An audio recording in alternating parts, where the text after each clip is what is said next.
नमस्कार प्रेक्षकांनो, लग्नानंतर होईलच प्रेमच्या आजच्या भागामध्ये आपल्याला असं पाहायला मिळतं की आता रम्या पार्थजवळ आलेली असते, पार्थच्या रूममध्ये. तर आता इथे पार्थ काम करत असतो. तर रम्याच्या डोक्यात विचार येत असतात की नंदिनी आणि जीवा दोघांचंही लग्न डिवोर्स नाही झाला पाहिजे, कारण त्यांचा डिवोर्स झाला तर परत नंदिनी पार्थच्या आयुष्यामध्ये येईल. काव्याला सुद्धा ह्या घरातनं हाकलायचं आहे. काव्याचं आणि पार्थचं लग्नसुद्धा मला मोडायचं आहे. तेव्हा आता काव्य तर काही ऐकणार नाही. पार्थसोबत ती आयुष्यभर नाही राहू शकत, ती मोडेल. पण मग नंदिनीचं आणि जीवाचं काय?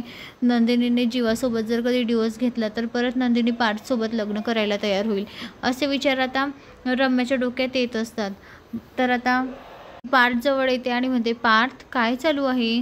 एवढं कामात बिझी आहे तू? तेव्हा आता पार्थ म्हणतो, हो ना, मला माझी कामं संपवायची, खूप कामं पेंडिंग पडलेले होते, म्हणून मग मी आता एक एक करून सगळे काम संपवतो आहे. तर आता ती म्हणते, हो का? तेच म्हटलं पार्थ काय करतो, चला बघूया, असं ती म्हणत असते. तेव्हा त्या पार्थच्या हातामध्ये अंगठी असते. तेव्हा ती त्या पार्थच्या हाताला हात लावते आणि म्हणते, पार्थ हे काय, तू नंदिनीची अंगठी अजून काढली नाही? ती आठवणीसाठी ठेवली की काय तुझ्या हातामध्ये? तेव्हा आता त्याला ते क्षण आठवतात की कशी आपली एंगेजमेंट झाली होती नंदिनीची आणि त्याची. ते सगळं त्याला आठवत असतं. आता रम्या त्याच्या पाठीवर मीठ सोडत असते काय बिचारी, कारण त्याला त्या आठवणी आठवत असतात. लगेच रम्या म्हणते, पार्थ हे बघ ना, तू अजून तिच्याच आठवणीमध्ये. पण नंदिनी अजिबात नाही, कारण नंदिनी डायरेक्ट सरळ जीवासोबत म्हणते की मला जीवासोबत लग्न म्हणजे आयुष्य काढायचं आहे. तरी काव्य किती म्हणत होती की मला डिवोर्स घ्यायचा आहे, पण तरी नंदिनीने ऐकलं सुद्धा नाही. नंदिनी काय बोलली की जेव्हा जीवा स्वतःहून मला म्हणेल की मला डिवोर्स हवा आहे तेव्हाच मी डिवोर्स देईल, असं आता ती त्या पार्थच्या डोक्यामध्ये भरवत असते. तर आता पार्थलाही खूप वाईट वाटत असतं. त्याला ते क्षण आठवत असतात की कसं काव्य तिला विचारत होती आणि नंदिनीने कसं डायरेक्ट नाही सांगून दिलं. मी समोर असून सुद्धा तिने माझ्या तोंडावर नाही सांगितलं की जीवा जोपर्यंत मला डिवोर्स देत नाही तोपर्यंत मी त्याला डिवोर्स देणार नाही. तर आता तिथून पार्थ रागारागात निघून जातो. तर आता इकडे आरू आणि नंदिनी गप्पा मारत असतात.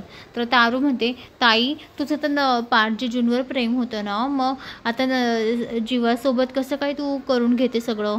तेव्हा आता नंदिनी सांगते, हे बघ आरू बाळा, ज्या वेळेस माझ्यासोबत कोणीच नव्हतं ना, तेव्हा जीवानेच मला आधार दिला, मला एक्सेप्ट केलं, म्हणून मी ते जे सांगतील ते मी एक्सेप्ट करेल. त्यांना जर कधी माझ्यासोबत राहायचं नसेल ना, तर मग मी त्यांना डिवोर्स द्यायला तयार आहे. तर आता ती अशी सांगत असते.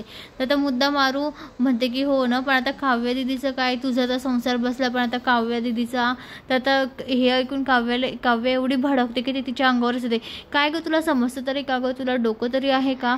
तू किती लहान आहे. जेव्हा मोठे होतात ना तेव्हा समजतं. तुझं लग्न जर कधी असं झालं असतं तर. माझं लग्नाची किंमतच नाही कोणाला. माझं लग्न कोणत्या परिस्थितीत झालं आहे ना मला माहिती. तर आता हे ऐकून आहे ना आरूला खूप वाईट वाटतं. ती खूप रडत असते, कारण काव्य तिच्या अंगावरच धावून गेलेली असते.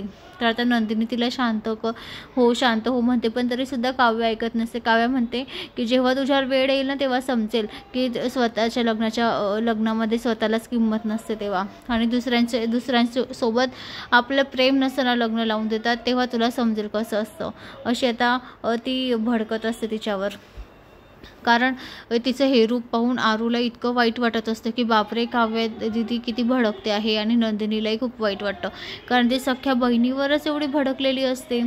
आता नंदिनी आरूला शांत करत असते आणि ती काव्याला सुद्धा म्हणते, काव्या तू जा बरं, शांत हो आधी. मला मी समजू शकते तुझं दुःख, पण तरी तू आरूवर का चिडवते? तिने फक्त मस्करी केली, बाकी काय नाही. मस्करीमध्ये तू एवढी बोलून गेली तिला. तेव्हा आता ती पण शांत होते आणि तिथून रागारागात निघून जाते. तर आता दुसरीकडे पार्थ आणि जीवा निघालेले असतात त्यांच्या सासरी. तर आता विक्रम म्हणतो, ही मिठाई त्या दोघांना त्यांच्या घरी घेऊन जा, त्यांना बरं वाटेल. तर आता ते दोघंही मिठाई घेऊन जातात आणि विक्रम म्हणतो की हे बाळा, त्या दोघींना घेऊन ये आणि सोबत जा दोघंही. तेव्हा आता जीवा म्हणतो, नाही मी यांच्यासोबत नाही जाणार.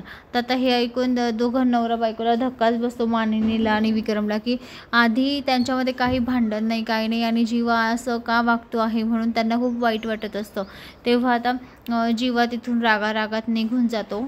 तर आता इकडे पार्थला ते समजवत असतात की जाऊ दे बाळा, जीवाचं लग्न कोणत्या परिस्थितीत झालं आपल्याला पण माहिती आहे, पण तो अल्लड बुद्धीचा आहे, जाऊ दे त्याला, तू पण समजून घे, तू मोठा आहे ना, त्याच्यामुळे बाळा तू समजून घे, जीवा अल्लड बुद्धीचा आहे, त्याच्यामुळे जाऊ दे त्याला, असं म्हणून तर आता पार्थ सुद्धा शांत बसून तिथून निघून जातो. तर आता मानिनीला खूप टेन्शन आलेलं असतं की पार्थ आणि नंदिनी समजूतदार आहे, पण जीवा आणि काव्य कसं काय समजून घेणार आहे, मला काही समजत नाही आहे. तेव्हा आता विक्रम तिला म्हणतो, अगं समजून घेतील त्या, आता माही राहून येतील ना, थोड्या 4-5 तास जरी राहिले तरी त्यांना समजूत येईल, समजदार होऊन येईल, आणि त्यांची आई त्यांना काही ना काही ते सांगेलच ना, त्याच्यामुळे त्या समजूतदार होऊन येतील. तेव्हा आता मानिनीमध्ये बरं पाहूया आता आपण, मला नंदिनीची आणि पार्थची काळजी नव्हती हो, पण मग आता जीवाची आणि काव्याचीच काळजी लागली आहे, असं आता मानिनी म्हणत असते. तेव्हा आता विक्रम तिच्या खांद्यावर हात ठेवतो, जवळ घेतो आणि म्हणतो, चला आता व्हा, शांत होईल सगळं व्यवस्थित, चला आता. तर आता तिथून ते निघून जातात. तर आता इकडे पुढील भागात आरू काव्याजवळ येते आणि तिला जोरात मिठी मारते, खूप रडत असते की ताई सॉरी, माझ्याने चूक झाली, अशी ती आता काव्याची माफी मागत असते. तेव्हा आता काव्य म्हणते, अगं तू कशाला माफी मागते, माझ्याकडूनच चूक झाली, मीच खूप तुला काही पण बोलली, त्याच्यामुळे मीच तुला सॉरी म्हणते. तर आता तिथे नंदिनीसुद्धा आलेली असते. नंदिनी म्हणते, मलाही घ्या ना, मी पण तुमच्यासोबतच आहे ना, मलासुद्धा घ्या. तर आता काव्य म्हणते, नाही ताई, तुझं हे वेगळं आहे, आता जेव्हा तू जीवासोबत लग्न केलं ना, तेव्हा तुझं हे वेगळं, माझं हे वेगळं, तर त्याच्यामुळे मी तुला जवळ घेणार नाही, असं आता काव्य तिला म्हणत असते. तर आता पुढे खाली सगळे आलेले असतात. तर काव्याची आई म्हणते, चल काव्या खाली चल, सगळे वाट बघताय तुझी, मी तुझी बॅग भरते. तर काव्या म्हणते, नाही मला जायचं नाही आहे. तर तिची आई तिची बॅग भरत असते. तर तिथून एक पिशवी खाली पडते. तर त्या पिशवीमध्ये लॉकेट असतं की त्या लॉकेटमध्ये काव्याचा आणि जीवाचा फोटो असतो, तो खाली पडलेला असतो. तर हे पाहून काव्याला सुद्धा मोठा धक्का बसतो की ते लॉकेट डायरेक्ट उघडच पडलेलं असतं.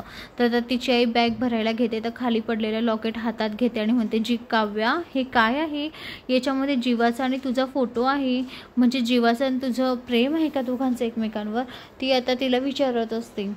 तर आता शारदाला सुद्धा खूप मोठा धक्का बसतो की जीवाचा आणि काव्याचा फोटो सोबत पाहून तिलाही खूप मोठा धक्का बसतो.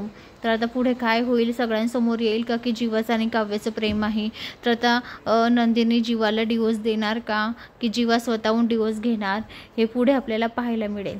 तर मंडळी, अशाच मालिकेच्या नवनवीन अपडेटसाठी चॅनलला लाईक आणि सबस्क्राईब करा, शेअर करायला विसरू नका. धन्यवाद.